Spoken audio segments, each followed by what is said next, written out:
Edwin Jarrín, secretario nacional de Transparencia, para conversar con él sobre este informe y sobre las atribuciones de esta dependencia adscrita al Ejecutivo. Edwin, muy buenos días y gracias por venir. Conversábamos mientras compartíamos el reportaje que usted es una persona que tiene bastante experiencia por su profesión y por su experiencia laboral en poder determinar métodos o metodologías para evitar situaciones lamentables como las que estamos viendo.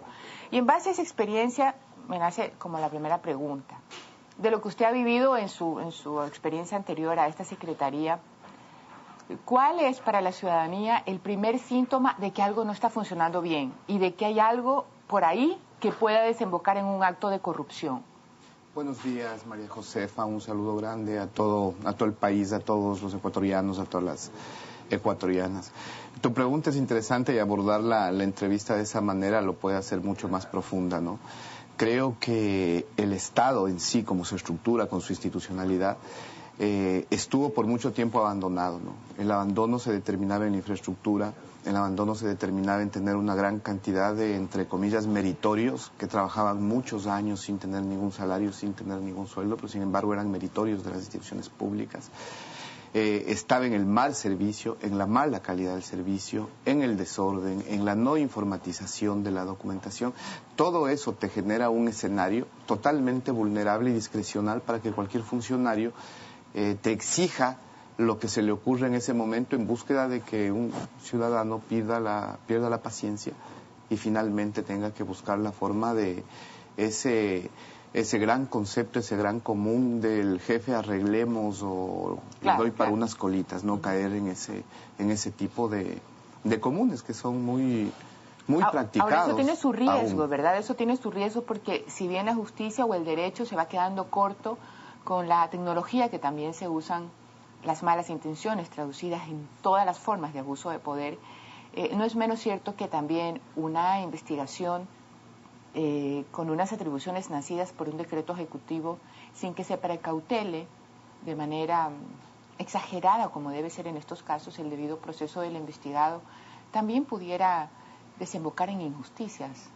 Mira, nosotros como Secretaría de Transparencia, tú lo has dicho, partimos de un decreto ejecutivo como una forma de autocontrol del Ejecutivo y de lo que está haciendo el Ejecutivo, como política pública de lucha contra la corrupción, de política pública para la construcción de transparencia. Somos responsables como Secretaría Nacional, tenemos un plan basado en dos grandes ejes, ¿no? Investigación y prevención.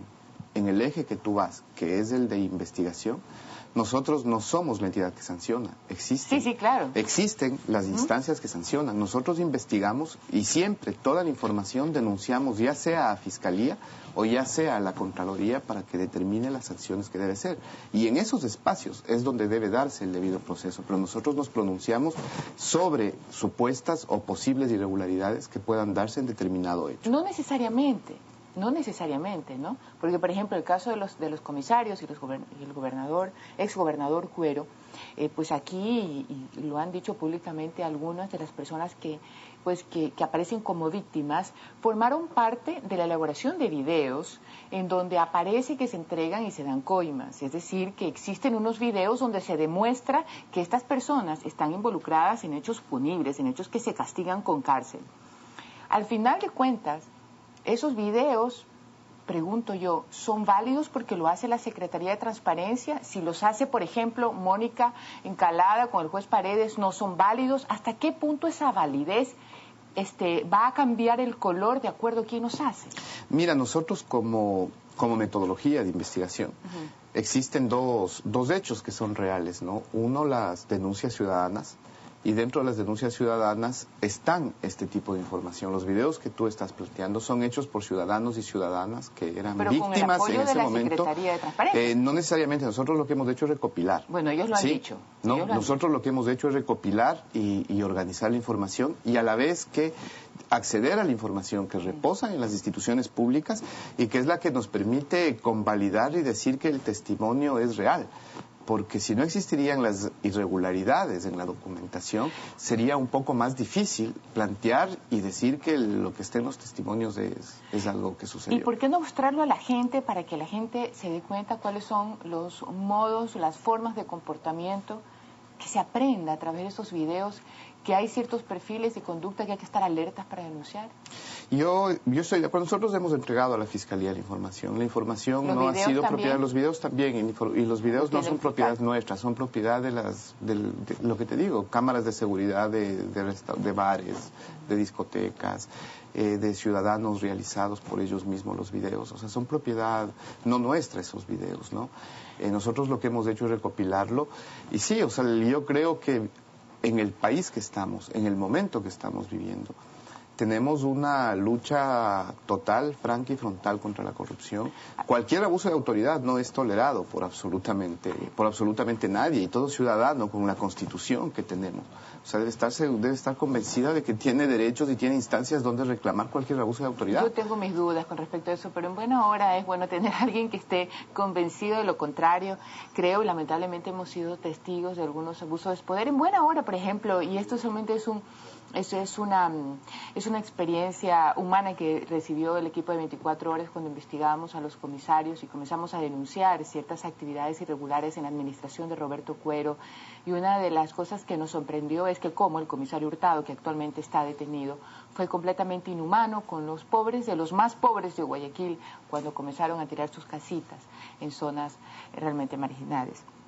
Y bueno, realmente nos asombra el tiempo que se demora en resolver algunas cosas. Y sin duda alguna, la Secretaría de Transparencia, por estar adscrito al Ejecutivo, pues tiene la dificultad de separarse de la política, porque es una realidad, está dependiendo del presidente de la República.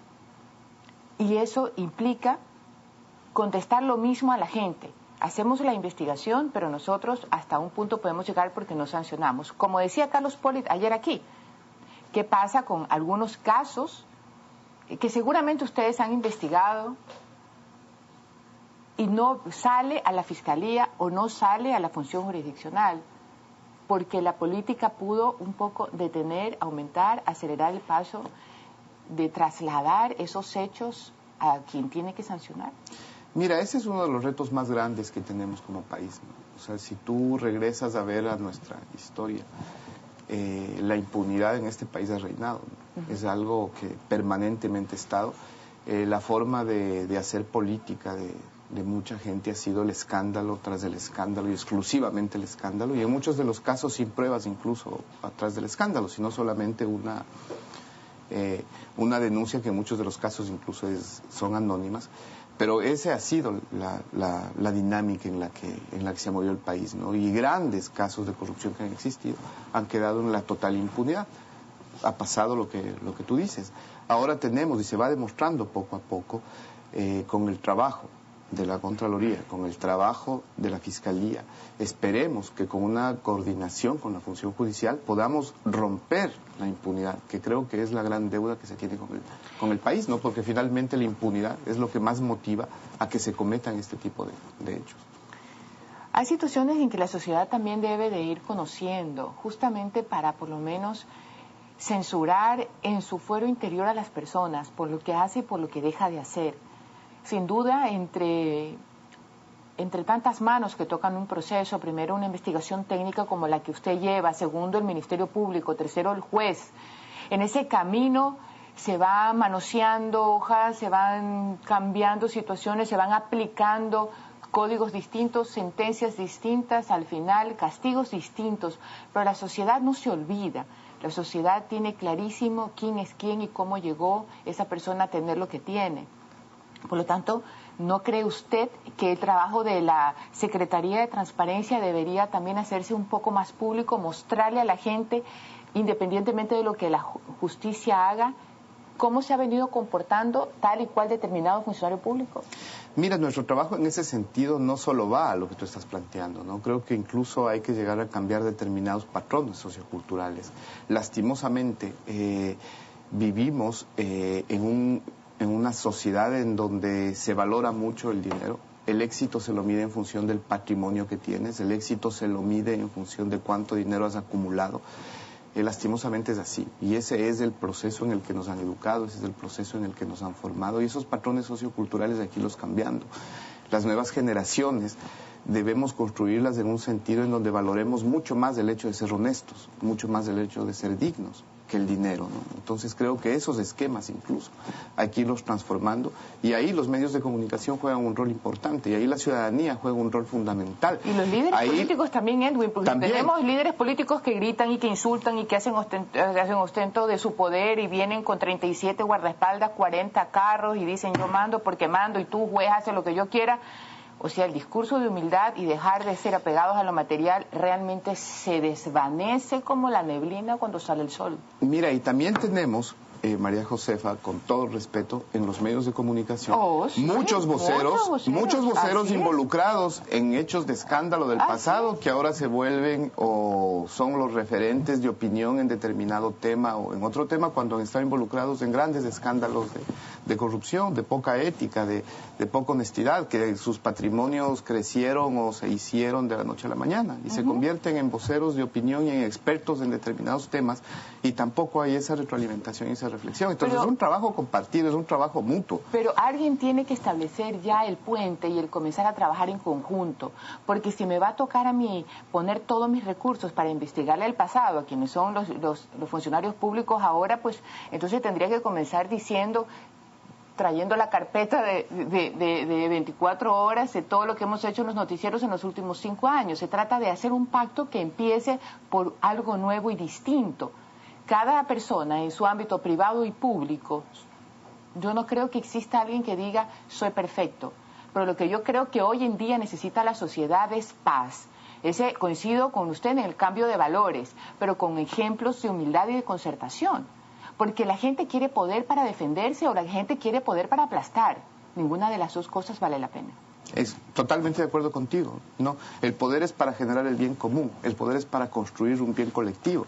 Y en ese sentido, María Josefa, nosotros hemos venido llamando a un pacto público-privado con la sociedad civil, con los medios de comunicación, y venimos trabajando con algunas cámaras, y específicamente con la Cámara de la Construcción, por ejemplo, en construir transparencia. No solamente es un hecho de denunciar y hacer escándalo de la corrupción, sino es comprometerse con construir transparencia. Tú el día de hoy abriste el programa justamente invocando eso, hasta qué punto cada uno de nosotros en nuestra práctica cotidiana somos honestos, hasta qué punto cada persona somos coherentes entre lo que decimos, entre lo que hacemos, entre nuestro discurso y entre lo que sentimos. Eso es ser transparente, porque ser transparente hacia la sociedad, decir la verdad, es parte de la honestidad, es parte de la transparencia, y eso la construimos de manera conjunta. En todo caso, como reciprocidad, Edwin, a su visita a Desayunos de 24 horas, tenga la seguridad que tiene nuestro sí en ese pacto de ser transparente. Simplemente para nosotros es una ratificación de decir lo que pensamos, y eso es lo que nos hace sentir libres en medio de esta profesión un poco difícil. Y también pues pedirle entonces que la sociedad vea lo que ustedes están haciendo, en este caso los videos de los comisarios, y en los casos que usted vaya investigando, que la sociedad sepa que hay alguien que está trabajando por la honestidad y la transparencia en la administración pública. Gracias, María Josefa, para eso estamos.